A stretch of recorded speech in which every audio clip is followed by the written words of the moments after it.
আমাকে কেন বলা হয় বাংলাদেশ ব্যাংকে ম্যাডাম অ্যাপ্লিকেশন করেছি, আমরা সারা বাংলাদেশ শশা ব্যাংক অচল করে দিব। আমরা বলি নাই আমাদেরকে ফ্যামিলি কার্ড দেন, আমরা বলেছি আমাদের টাকা আমাদের দেন। আমরা জানতে চাই রাতারাতি টাকাগুলো গেল কই? আমরা যখন ব্যাংকে টাকা রেখেছি আমাদেরকে শর্ত দিয়ে তো রাখতে হয় নাই। সরকার পতন হয়েছে 5ই আগস্ট, সরকার পতনের আগ পর্যন্ত ব্যাংক লেনদেন করছে স্বাভাবিকভাবে, কিন্তু সরকার পতনের পরে বলে এই ব্যাংকে টাকা নেই। আরে বা, রাতের মধ্যে টাকা গেল কই? আমরা জানতে চাই রাতারাতি টাকাগুলো গেল কই? এই টাকাগুলো পাচার করলো কে? আর যারা পাচার করলো তাদের বিরুদ্ধে এখনো কোনো কেন দৃশ্যমান পদক্ষেপ নেয় না সরকার? আজকে বাংলাদেশে নির্বাচন হয়েছে সুষ্ঠুভাবে, বাংলাদেশে আমরা একজন অভিভাবক পেয়েছি, বাংলাদেশে নির্বাচিত প্রধানমন্ত্রী, উনি প্রবাসী ছিলেন, তাহলে উনি তো এই জিনিসগুলো বোঝা দরকার যে উনি যে দেশে ছিলেন ওই দেশের ব্যাংকিং সিস্টেম কি, হ্যাঁ, কত সুন্দরভাবে পরিচালিত হয়। আজকে এতগুলো সাধারণ আমানতকারী আজকে দূর দূরান্ত থেকে আসছে, আমাদের টাকা আমাদের অধিকার। আমরা তো বলিনি অনুদান দেন, আমরা তো বলি নাই আমাদেরকে দয়া দেন, আমরা বলি নাই আমাদেরকে ফ্যামিলি কার্ড দেন, আমরা বলেছি আমাদের টাকা আমাদের দেন।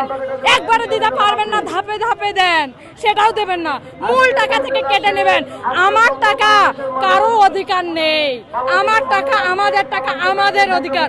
আমার প্রবাসী ভাইদের টাকা প্রবাসী ভাইদের অধিকার, আমার বিধবা বোনদের টাকা বিধবা বোনদের অধিকার। সিনিয়র সিটিজেনরা সারা জীবন কষ্ট করে চাকরি করে কষ্টার্জিত টাকা এখানে রেখে ছেলে মেয়ের পড়াশোনা করায়, নিজের চিকিৎসা করায়, হ্যাঁ, ঘোষণা করছে শুধুমাত্র ক্যান্সার রোগী এবং কিডনি রোগী তারা টাকা পাবে। তাহলে বাংলাদেশে কি অন্যান্য রোগের ক্ষেত্রে চিকিৎসার প্রয়োজন হয় না? অন্যান্য রোগের ক্ষেত্রে টাকার প্রয়োজন হয় না? অন্যান্য রোগের ক্ষেত্রে মেডিসিনের প্রয়োজন হয় না? আমরা যখন ব্যাংকে টাকা রেখেছি আমাদেরকে শর্ত দিয়ে তো রাখতে হয় নাই। তাহলে আজকে যখন 5,000 টাকার জন্য আমরা যাই, আজকে যখন আমার মায়ের চিকিৎসার টাকার জন্য আমি যাই, তাহলে আমাকে কেন বলা হয় বাংলাদেশ ব্যাংকে ম্যাডাম অ্যাপ্লিকেশন করেছি, দেখা যাক কি ফিডব্যাক আসে। আমি তো এগুলো দেখবো না, আমার টাকা আমি যে ব্যাংকে রেখেছি, আমরা যদি আজকে এখানে অধিকার না আদায় করতে পারি আমরা সারা বাংলাদেশ শশা ব্যাংক অচল করে দিব। এবং এটা আমাদের হক হালালির টাকা। আজকে যদি আমাদের হক হালালির টাকা না হতো তাহলে আমরা এভাবে রাস্তায় দাঁড়িয়ে কথা বলতে পারতাম না। আজকে যদি আমাদের টাকা আমরা সরকারকে ট্যাক্স দিয়েছি, ভ্যাট দিয়েছি, আমি ব্যাংক থেকে 12 লাখ টাকা লোন নিয়েছিলাম, হ্যাঁ, আমাকে ইন্টারেস্ট ধরেছে হলো 16%, এখন ব্যাংক আমাদেরকে দিচ্ছে 4%। আমার মাত্র আছে 12 লাখ টাকা, আমি পরিশোধ শুধু 62,000 টাকা আছে ডিউ, তাহলে আমার থেকে 16% নিল, আমাকে 4% দিচ্ছে।